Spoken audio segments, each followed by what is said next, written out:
FM service का ये expansion all India FM बनने की दिशा में एक बड़ा और महत्वपूर्ण कदम है। ऑल इंडिया रेडियो के 91 एफएम ट्रांसमीटर्स की ये शुरुआत देश के 85 जिलों के 2 करोड़ लोगों के लिए उपहार की तरह है। एक तरह से इस आयोजन में भारत की विविधता और अलग अलग रंगों की एक झलक भी है। जिन जिलों को कवर किया जा रहा है उसमें एस्पिरेशनल डिस्ट्रिक्ट्स, एस्पिरेशनल ब्लॉक्स, उनको भी सविशेष इसका लाभ मिल रहा है। मैं ऑल इंडिया रेडियो को इस उपलब्धि के लिए बहुत बहुत बधाई देता हूं। इसका काफी लाभ हमारे नॉर्थ ईस्ट के भाई बहनों को होगा, युवा मित्रों को होगा। इसके लिए उन्हें मैं विशेष तौर पर बधाई देता हूं। साथियों, जब बात रेडियो और एफएम की होती है तो हम जिस पीढ़ी के लोग हैं, हम सबका रिश्ता एक भावुक श्रोता का भी है। और मेरे लिए तो ये भी खुशी है कि मेरा रिश्ता एक होस्ट का भी बन गया है। अभी कुछ दिन बाद ही मैं रेडियो पर मन की बात का 100वां एपिसोड करने जा रहा हूं। मन की बात का ये अनुभव देशवासियों से इस तरह का भावनात्मक जुड़ाव केवल रेडियो से ही संभव था। मैं इसके जरिए देशवासियों के सामर्थ्य से जुड़ा रहा, देश की सामूहिक कर्तव्य शक्ति से जुड़ा रहा।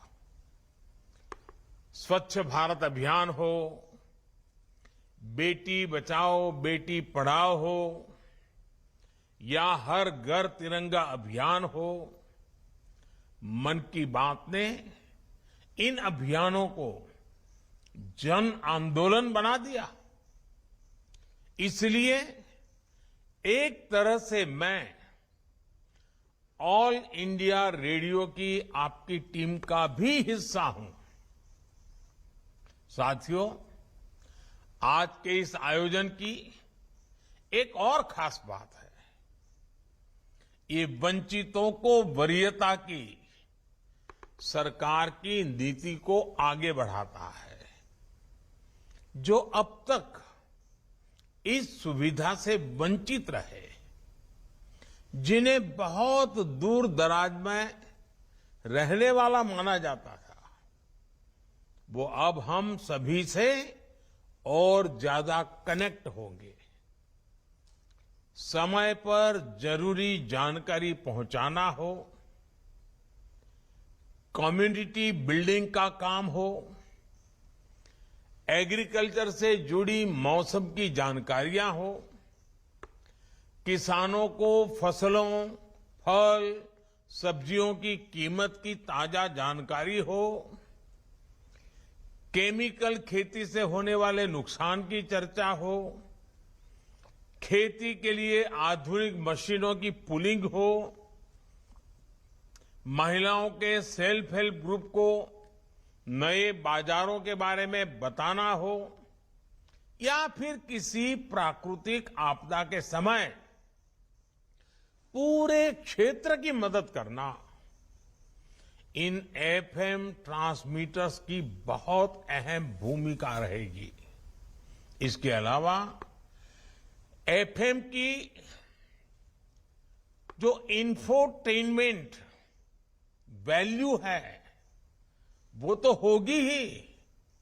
साथियों, हमारी सरकार निरंतर इसी तरह टेक्नोलॉजी के लोकतांत्रिकरण, डेमोक्रेटाइजेशन, इसके लिए काम कर रही है। भारत अपने सामर्थ्य का पूरा इस्तेमाल कर पाए, इसके लिए जरूरी है कि किसी भी भारतीय के पास अवसरों की कमी न हो। आधुनिक टेक्नोलॉजी को सभी के लिए एक्सेसिबल बनाना, एफोर्डेबल बनाना, इसका बहुत बड़ा माध्यम है।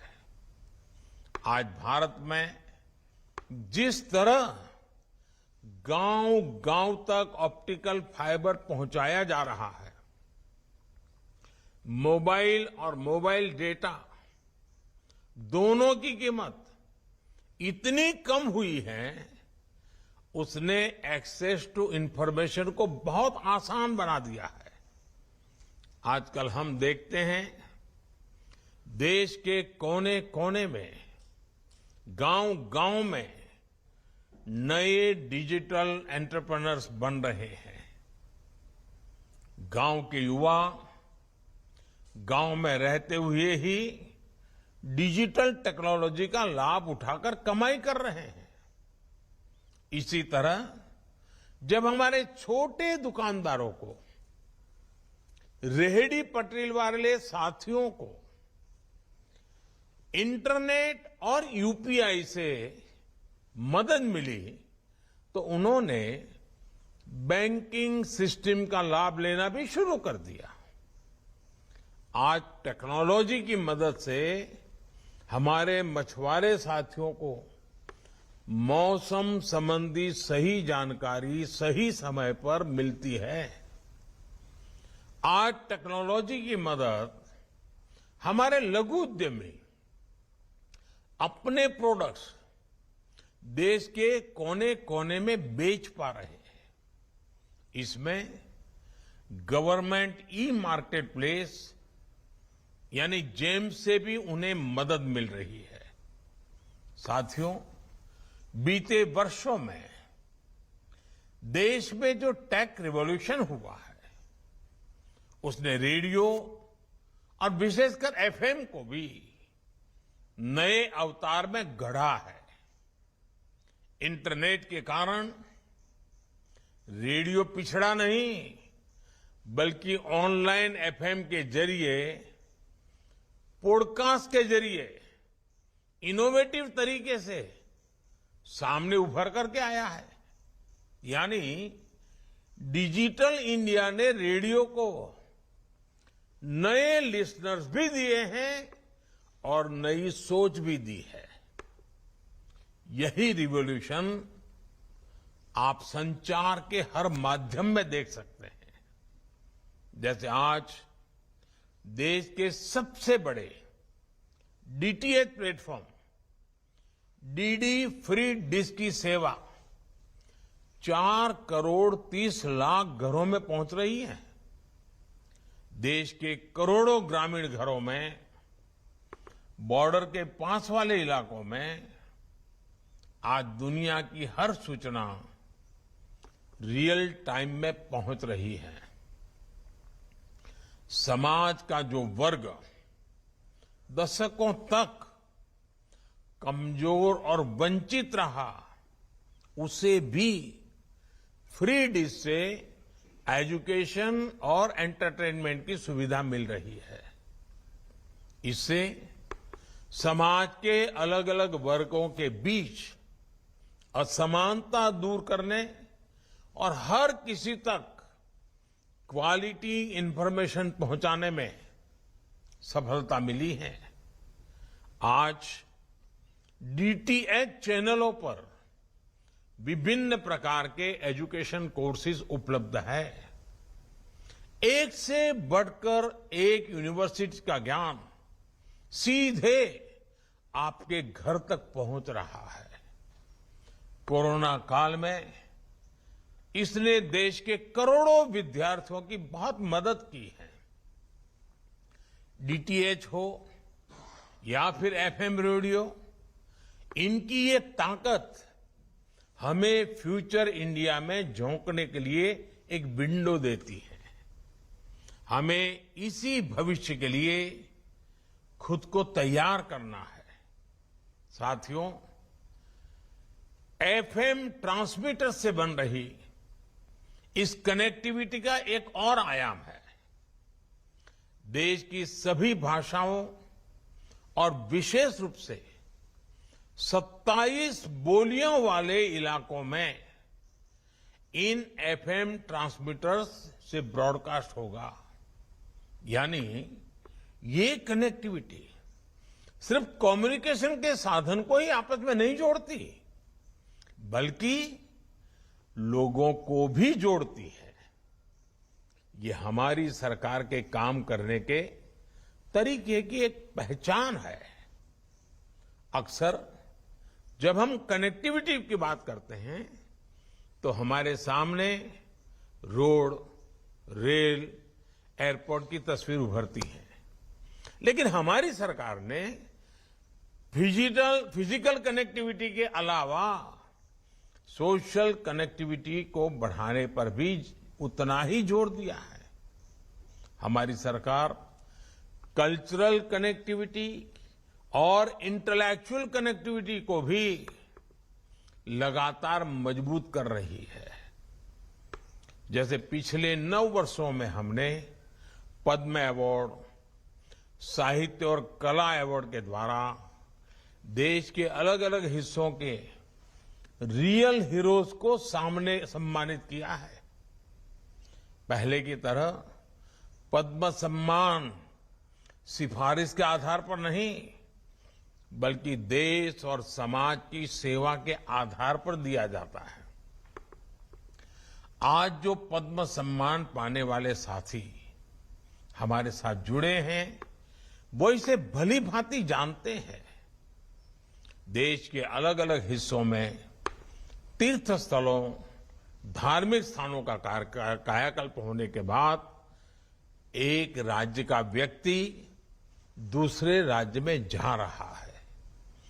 पर्यटन स्थलों पर लोगों की बढ़ती संख्या देश में कल्चरल कनेक्टिविटी बढ़ाने का प्रमाण है। आदिवासी स्वतंत्रता सेनानियों से जुड़ा संग्रहालय हो, बाबा साहब आम्बेडकर के पंच तीर्थ का पुनर्निर्माण हो, पीएम म्यूजियम हो या फिर नेशनल वॉर मेमोरियल, ऐसी पहलों ने देश में इंटेलेक्चुअल और इमोशनल कनेक्टिविटी को नया आयाम दिया है। साथियों, कनेक्टिविटी चाहे किसी भी स्वरूप में क्यों न हो, उसका उद्देश्य होता है देश को जोड़ना। 140 करोड़ देशवासियों को जोड़ना।